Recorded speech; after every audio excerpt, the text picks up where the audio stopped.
So this week we got Amelia Earhart. We're joined by Morgan, who's sick. Who is Amelia Earhart? The Babe of the Sky. That's what they called her. Okay. She was a woman. She was a pilot, and this was actually requested by one of our many fans. Born on July 24th, 1897 in Atchison, Kansas, Amelia Earhart would grow up to become one of the most famous aviators ever. A few of her famous accomplishments include being the first woman to fly nonstop across America, the first person to fly solo across the Pacific Ocean, and the first woman to fly solo across the Atlantic Ocean. But all of this wasn't enough for Earhart, as she made plans to be the first woman to circumnavigate the globe. The trip would start in Oakland, California, and would take her to multiple locations across the globe, where she could refuel and restock supplies. The trip was planned to take around 40 days, which would take her almost 30,000 miles. For this flight, Earhart would fly a twin-engine Lockheed 10 Electra, which was customized to meet Earhart's requests. The crew for this flight only consisted of Earhart and navigation expert Frederick Noonan. Noonan would provide navigation by using celestial bodies to calculate where they were on the Earth. On May 21st, 1937, Earhart started her trip by leaving Oakland, California. On July 2nd, 42 days after they started, Earhart and Noonan were in Lae, New Guinea. At this point in the journey, they had completed 22,000 miles and only had 7,000 left. For their final stretch, they would have to cross the Pacific Ocean, which would take them back to Oakland. Their plan was to stop on Howland Island, almost 2,500 miles away. Howland Island is a flat island a little over a mile long, 1,600 feet wide, and is only 20 feet above the water. At around 10 a.m., Earhart and Noonan began to take off from Lae. During the takeoff, a cloud of dust was seen on the rear end of the plane, but nothing was thought of it. The guy that was using navigation was using like stars and planets and stuff to navigate where they were on Earth. I thought that was cool. Celestial bodies. That is cool. Something that That we is couldn't neat. do. No, I Even can if we barely use a tried. compass.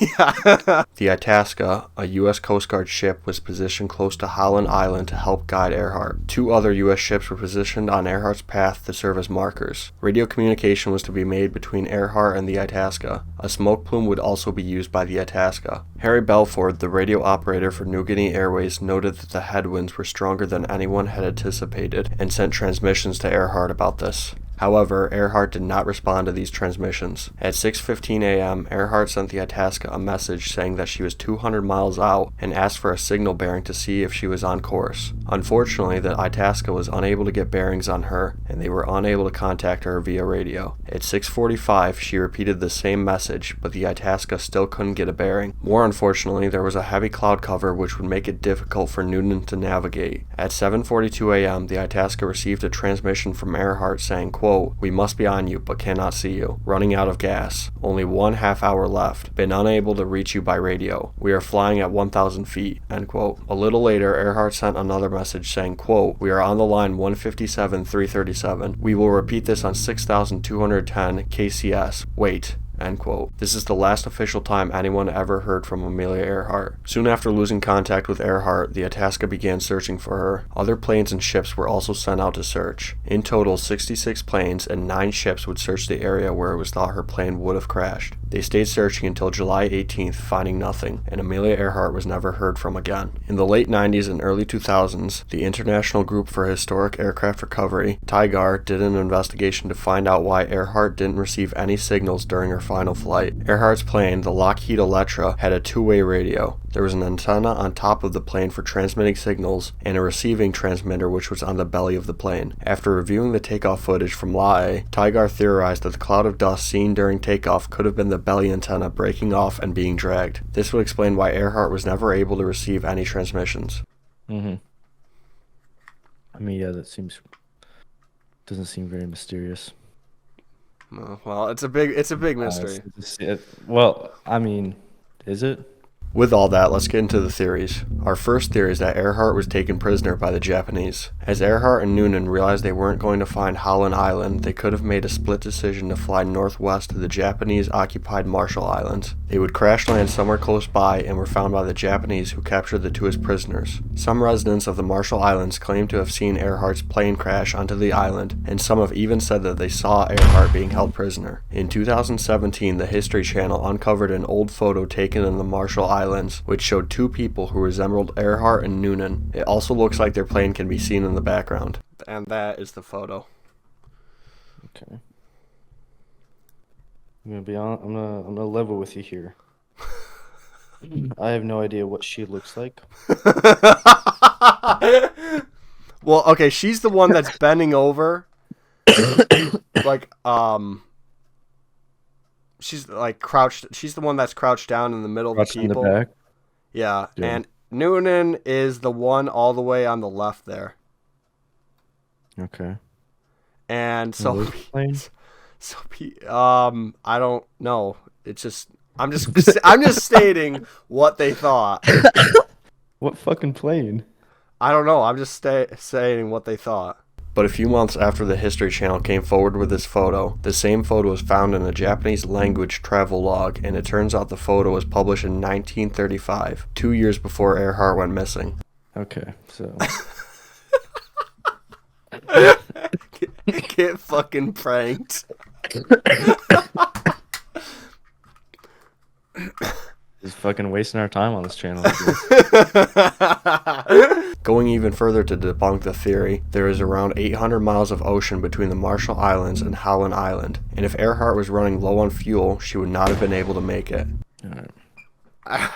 Look, I didn't want to include this, and there's actually a lot more to this theory, but I think it's all ridiculous. Our second theory is that Earhart became a castaway on Gardner Island. With Earhart running low on fuel, she could have made a split decision to fly southeast, finding Gardner Island, now known as Nakuma Roro. The beaches on the island could have served perfectly as an emergency landing spot. During the landing, their radio could have been damaged, leaving them without any communication for help. Earhart and Noonan would survive on the food and water they had with them, but would succumb to the elements and would die with their remains having been eaten by the island's population of coconut crabs. There is a lot of evidence to support this theory. Gardner Island is along the line 157-337 that Earhart sent in her last transmission. On the nights of July 3rd and 4th, American radio stations at Hawaii and Midway Atoll got radio calls that were triangulated to originate from Gardner Island. On July 9th, 3 Vought float planes flew over Gardner Island but did not see Earhart's plane. However, they did note that there were, quote, recent signs of habitation on the island. It should also be known that the last inhabitants of the island were coconut planters in 1892. There were also hundreds of reported distress calls from Earhart heard all over the world over the next few nights. Tygar believes that only half of these seem to be genuine, and the genuine ones corresponded with the low tide on Gardner Island, a time when the radio equipment could have been used by Earhart. Coconut crab. Yeah, they're like, you know what they are? They're in on it. They're like these 3-foot crabs that like walk around and with their pincers out like this, and they take coconuts and they crack them. They think planes are delicious.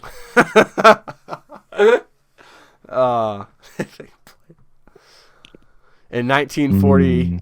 Engine oil.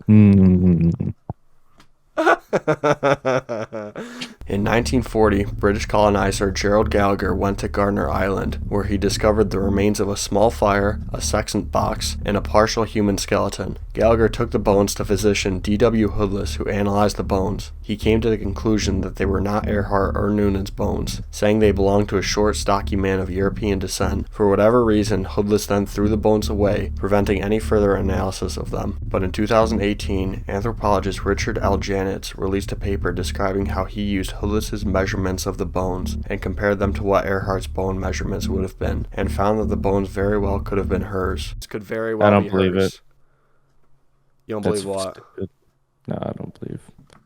I don't believe you can take measurements from someone's bones and compare them to another person's bones and be like, yeah, this was the same person. Well, you can't conclude that they were the same person, but he took a record of all the people that were on Gardner Island, or have been on Gardner Island, and he took what their bone measurements would have been, like based on how old they were and their sex and their weight or whatever, and he compared them to the bone that was found there, and he concluded that it couldn't have been theirs, but it could have been to a short or an above average woman of European descent, which Earhart was.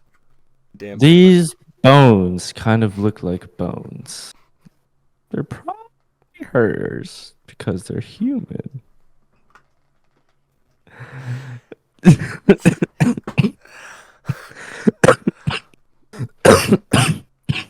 Motherfucker didn't even see the bones. It's just word of mouth. Well, he couldn't see the bones. Wrote 10 pages. That motherfucker threw them. The other DW hoodless motherfucker just threw them back in the ocean. Probably because he knew that people were gonna be fucking stupid about this. He said he took the bones. He went fucking Kobe and tossed it into the trash can. Disrespect Kobe. Why didn't that dude take him out of the trash can if you felt so strongly about it? Hoodless did this in 1940. This guy did this in 2018. No, the motherfucker who was with Hoodless, who said he threw him away. Oh. I don't know. He probably didn't know where he discarded. He thought it was such a bad thing. Why don't you fucking dig him out of the trash can? He didn't say it was a bad thing. I don't even think he said that he discarded the bones. Yeah. Who said? Hoodless. Oh. I thought the dude who brought him the bones. No. That guy died like a few months later from unrelated causes. That is suspicious. Shut the fuck up. Some guy. Is this not what this fucking channel is about? He just died from like a blood clot or something. Oh, really? We're not switching to what happened to Gerald Gallagher. Caused by what? A bullet going through his brain? However, the obvious problem with this theory is that the plane was never found on the island or in surrounding waters. The fucking coconut crabs ate the plane. Motor oil. Metal is a really good substitute for coconuts.